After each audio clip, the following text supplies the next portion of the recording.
7ই মার্চে আমার দায়িত্ব ছিল বঙ্গবন্ধুর পায়ের কাছে বসে থাকা। স্বাধীন বাংলাদেশের সর্বাধিনায়ক বঙ্গবন্ধু শেখ মুজিব, ভৌগোলিক এলাকা 750 বর্গ মাইল, জয় বাংলা জাতীয় স্লোগান, পাকিস্তানি সৈন্যরা আমাদের শত্রু, বঙ্গবন্ধু সর্বাধিনায়ক এ রাষ্ট্রের, আমার সোনার বাংলা জাতীয় সঙ্গীত, জয় বাংলা জাতীয় স্লোগান। 7ই মার্চের প্রসঙ্গে ছিল, আপনি মঞ্চে কেন গেলেন? 7ই মার্চে আমার দায়িত্ব ছিল বঙ্গবন্ধুর পায়ের কাছে বসে থাকা। 23শে মার্চ ছিল, 7ই মার্চের পরে কথা বলতেছি, 23শে মার্চ ছিল পাকিস্তানের গণপ্রজাতন্ত্র দিবস। সেদিন পাকিস্তান দিবস উদযাপন করত।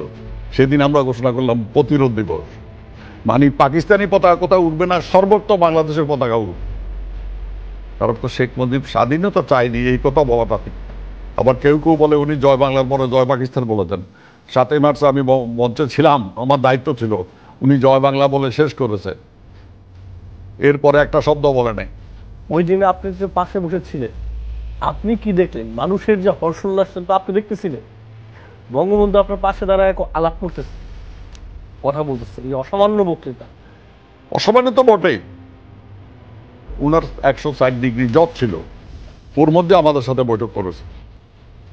এটা কি জানে কেউ? যাই হোক, মনে হয় না জানেন।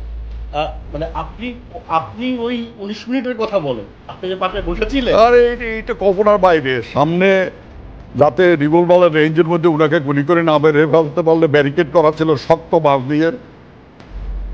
এটার ভিতরে ছিল মেয়েরা, আমাদের এই মমতাজ, ইকু, সাকি, ফোরকান, এরা ছিল সামনে, সমস্ত মেয়েদের বসানো হয়েছিল। 14 ফিটের বাইরে হলো জনগণের ইয়ে। ওনার বক্তৃতার সাথে মনে হয় যেন এইভাবে ঢেউ উঠতেছে মানুষের মধ্যে। যেই মাত্র বললেন এইবারের সংগ্রাম আমাদের মুক্তি সংগ্রাম, এইবারের সংগ্রাম আমাদের স্বাধীনতা সংগ্রাম, স্বাগত জানালেন বক্তৃতায় চিৎকার করে 10-12 ফিট উপরে লাফিয়ে উঠতেছে, হুইটা সেন্সেস হয়ে যাচ্ছে। শত শত ছাত্র, যুবক, রাজনৈতিক কর্মী।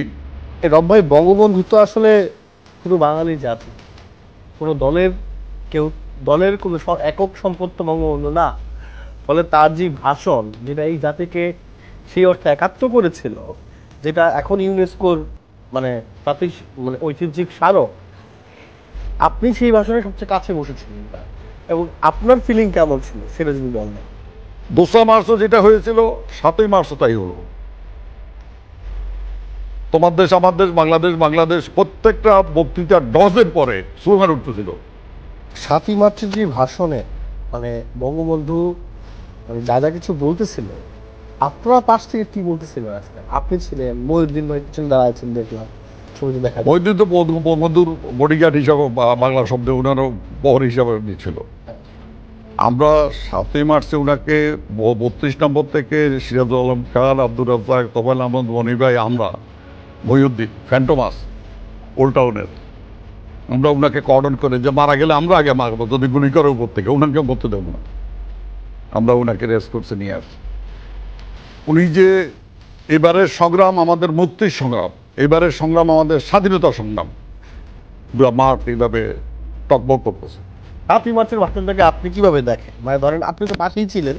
এইটা তো আনপ্যারালাল, কোনো ভাষণের সাথে তুলনা হয় না পৃথিবীতে এই ধরনের ভাষণ। এবং আমাদের ধারণা 10 লক্ষ লোকের সমাগম হয়েছিল, রেস করছে 10 লক্ষ।